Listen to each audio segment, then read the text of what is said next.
Sur cette vidéo, vous allez suivre la première étape du projet Nivator. On va attendre qu'il passe et je fais l'intro.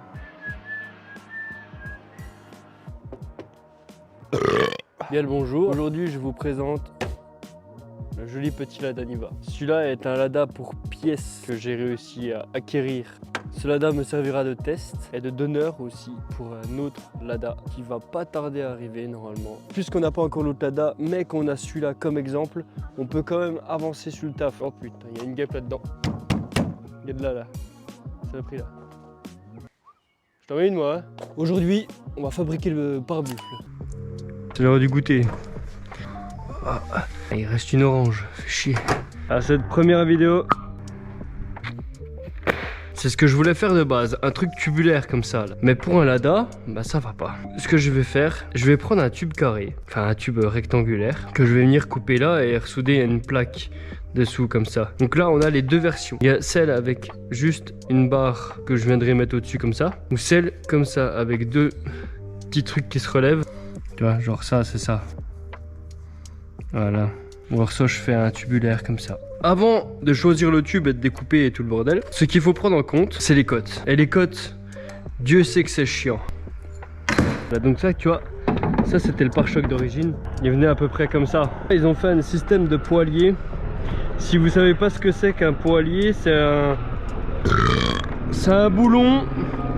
Putain, mais là-haut là. On va attendre 5 minutes. Ton bout de tôle, il est comme ça. Tu fais un trou là dans ton bout de tôle avec une mèche de 4. Tu prends une vis avec un corps de 4. Du coup, ça dépasse de l'autre côté puisque tu as fait un trou. Donc là, t'as pas de vis. C'est quelque chose comme ça, regarde.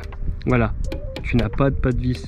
D'ailleurs, il y a une petite étoile là. Putain, je savais pas. Du coup, tu as une petite bride ici qui viendra créer un frein lors du serrage. Là, tu as ton écrou. Bah, je dessine bien, t'as vu ça. Dès que tu vas serrer ton écrou, le petit déport qui vient là va forcer contre le métal. Ta tête de vis qui n'a pas de vis, elle va pas tourner. Du coup, de l'extérieur, tu pourras jamais le dévisser. On va prendre un mètre et mesurer de l'axe ici à l'axe ici combien il y a.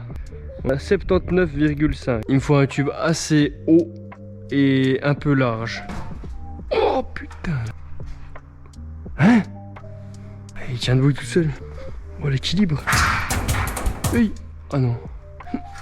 Oh. Oh, ta tante. Bon allez, on va le ramener tel des hommes forts. On va juste couper un petit mètre dedans. Aïe. Bon allez, c'est parti. On va mesurer avec l'ancien pare-choc combien il faisait à peu près. Moi j'ai compté 150. On peut pas vraiment savoir quelle taille il faisait à l'origine. Parce que l'ancien propriétaire, il a dû passer dans une free party en fond de 5. Du coup c'est un peu déformé et on sait pas vraiment quelle taille il fait. Après il y a des plans qui existent sur internet. Mais franchement j'ai la flemme. Du coup on va se baser sur les 150 et puis c'est pas mal. On va le pointer, tac, tac, de chaque côté, hop là.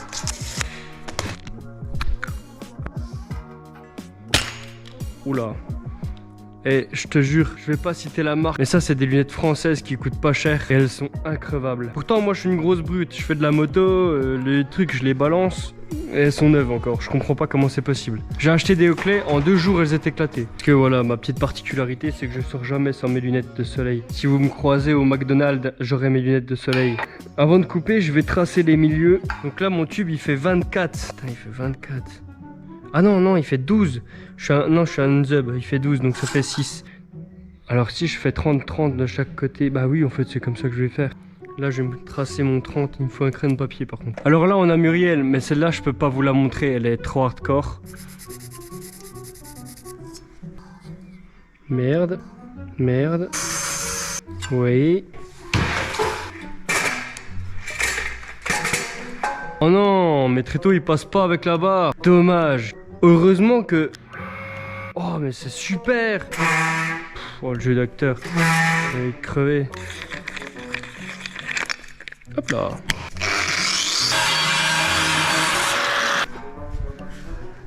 On va le mettre à côté de Brigitte. Voilà, comme ça, les âmes distraites ne seront plus distraites.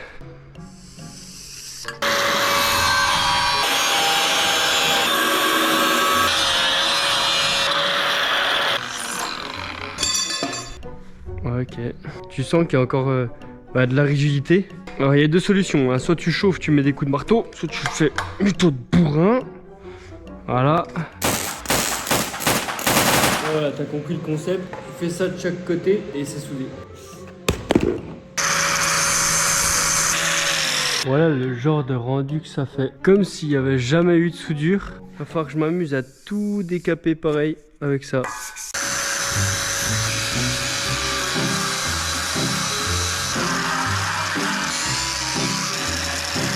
Bon, alors du coup, j'ai aussi comblé le trou qu'il y avait ici en utilisant les chutes que j'ai faites en découpant là. La base du pare-bifle est presque terminée. Il n'y a plus qu'à tracer les trous. Il va falloir que j'arrive à tracer le milieu exact. 90 divisé par 2. 45. Je le savais en plus. Là, ce que je fais en général, c'est que je retourne le mètre. Et je vérifie bien que j'ai mon 45. En effet, elle fait 7 par 11. Putain, on n'a pas 11. Allez! Tracer notre 11 quand même. T'es pas loin de la vérité, mais on va mettre 7,5 ici. Paf. On va prendre la règle.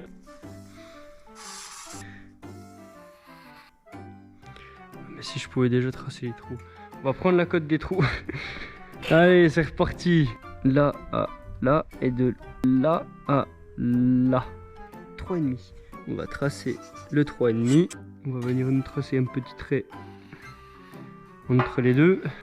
C'est ici et ici et ici et ici. Voilà. Voilà. Maintenant le diamètre et ben c'est ça. Le seul bémol, c'est qu'il faut que j'arrive à faire un trou parfaitement droit. Pour ce faire, j'ai un outil spécial. Ça s'appelle fils de pute. Pas vrai ça. Encore me faire engueuler. Voilà. La perceuse magnétique. Bah, qu'est-ce qu'il a branlé avec? C'est qui a fait le bordel? Ah. Oh le mandrin.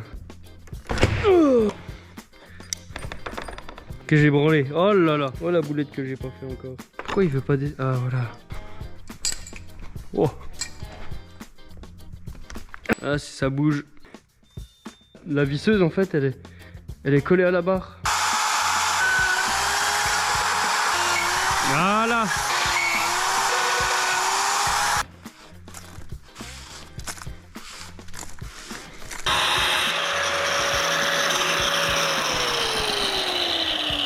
Wow. Dommage hein. Il était bien ce pull. Allez on recommence.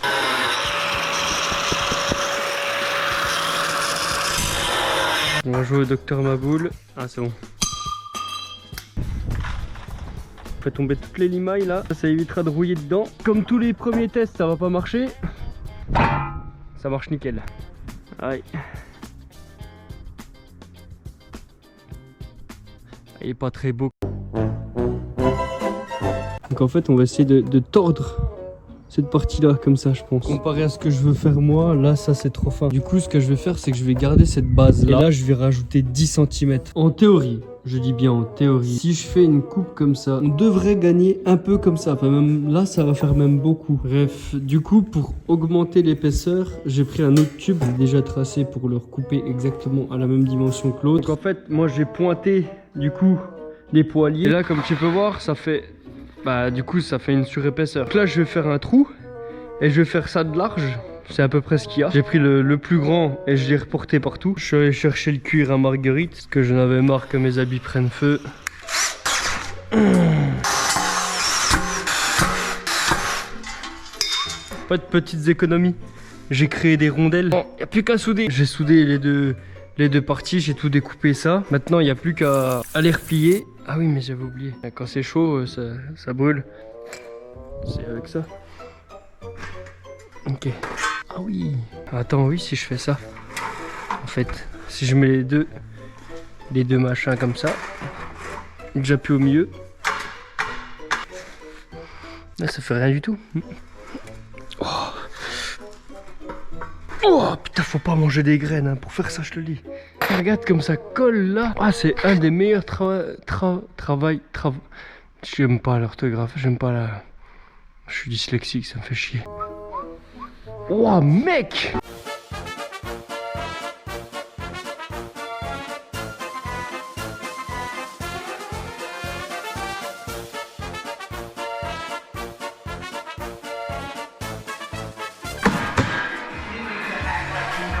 Bon voilà.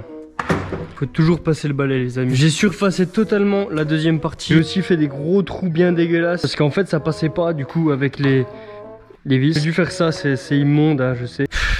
Puis de toute façon celui-là sera soudé à celui-là. Avant que je le soude, va falloir que je fasse les petites encoches pour le treuil. Donc là j'ai tracé les délimitations de celui-là qui venait par dessus. Comme ça je sais exactement où il vient. J'ai pas besoin de le replacer à chaque fois. J'ai tracé ça. Les deux côtés, comme ça je sais à peu près où c'est que je vais faire ressortir mon trou pour le pare-bifle, pour le treuil. Pour un peu plus d'esthétisme, j'ai décidé de couper cette partie là, comme ça ça va faire un peu plus joli on va dire, ça va faire une cassure dans ce plat qui est droit. Et je veux aussi casser le bord là pour éviter que ça fasse un escalier, tu vois, j'ai pas envie que ça fasse tac tac, c'est pas beau. Du coup, là, je vais découper ici. Je vais faire une plaque qui va venir là, là. Et je pense que ça va faire plus sympa qu'un escalier. Pour le treuil, j'ai pensé à prendre un système un peu comme la règle. Dis-toi que l'anneau du treuil va sortir ici. Parce que le treuil va être fixé en dessous. Donc, il va falloir un couloir dedans. Et en plus, ça fera de la rigidité en plus. Ce sera juste bien. Ça, c'est fait. Donc là, bien évidemment, j'ai repris les chutes. Maintenant, on peut voir ce que ça donne. Ouais, ça va, c'est pas trop dégueu. Ce qui ferait encore plus beau, ce serait de faire une coupe en biais ici, tout le long. Au pays merveilleux. Ah, la porte elle est pas fermée là. Voilà. Alors, il y a eu 2-3 petits changements éventuels. Déjà comme le son du micro, il est quand même vachement mieux, n'est-ce pas? Il y a aussi le fait que j'ai mis de l'après. Ça c'est une peinture d'après qui sert à accrocher la peinture que je vais faire plus tard. Mais en vrai ça sert à rien. Parce que je vais faire une peinture au goudron noir dessus puisque c'est un pare-buffle donc on s'en branle. Là, tu vois j'ai fait des trous comme ça. Ensuite j'ai plus qu'à découper ça à la disqueuse et ça me fait un trou pas trop mal.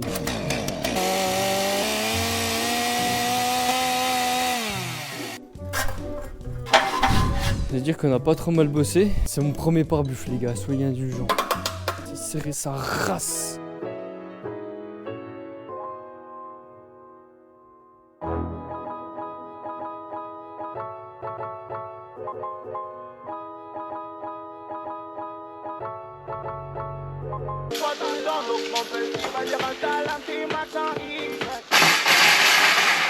Pour faire plus d'économie, je vais utiliser la baguette.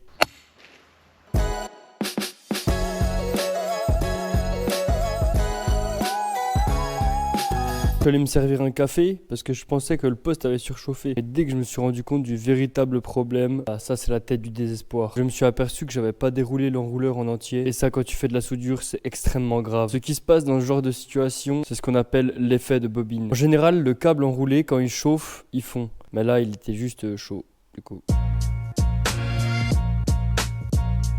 Regarde, quand tu fais des belles soudures, tu vois ton laitier, tu vois, il se barre, t'as même pas besoin de taper dessus. Waouh, on a la marque de la soudure sur le laitier, le laiton, le laitage, le lait, je sais plus comment ça s'appelle. C'est magnifique.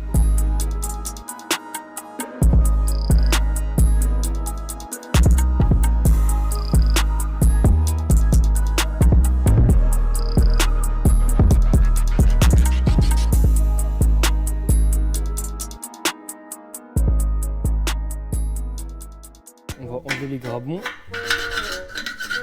J'essaie de regarder s'il n'y a pas un grabon qui pourrait faire chier. C'est pour ça que j'ai pris ça. Ça, si t'as un grabon, mets sur le coin du grabon et tu lui tapes sur le museau comme ça, puis après il jarte. On va essayer de trouver de la peinture. Là, j'ai ces 2 pots de peinture noire. Celle-là, ça c'est de la peinture goudronnée. C'est un truc de ouf, regarde, tu vois.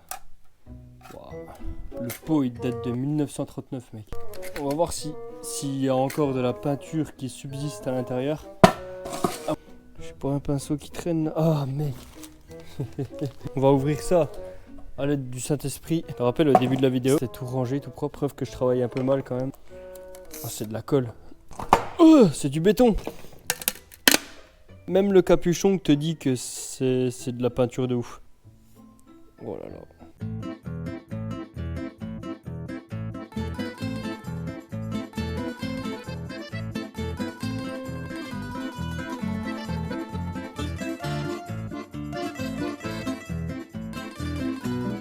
Au final, il y a eu quand même pas mal de changements. J'ai reçu le treuil, j'ai rien filmé, mais j'ai tout monté. Du coup, on va quand même tester la rigidité. Vous vous rappelez les trous que j'avais fait là? Et ben, c'est fini. J'ai ressoudé les plaques parce que ça allait pas. Tu vois, le treuil, il passe déjà limite.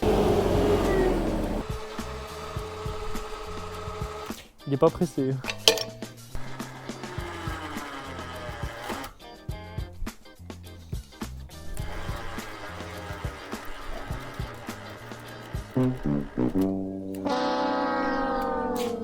Bon, on va recharger les batteries. Ouh! On n'avance pas. Hein. Enlève voir le frein à main. Moi, je suis déjà arrivé. Ah, c'est bon.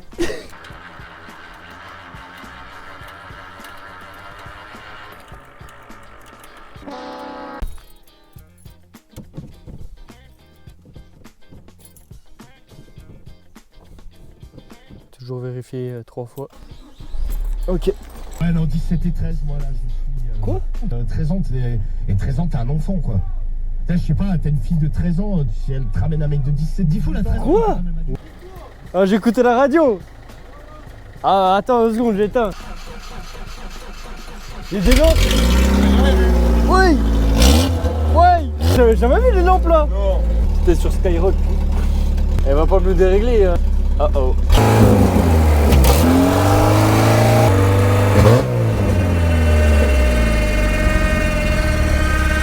Ah oui. Mets-le à fond, genre vraiment à fond. Il est taf, hein. On va le péter, hein. Ouais non, t'inquiète. Voilà.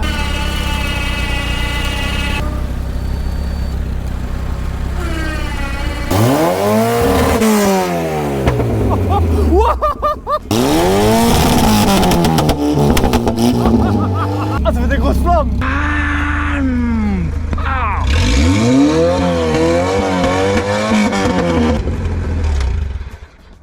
Ah. Bon bah salut.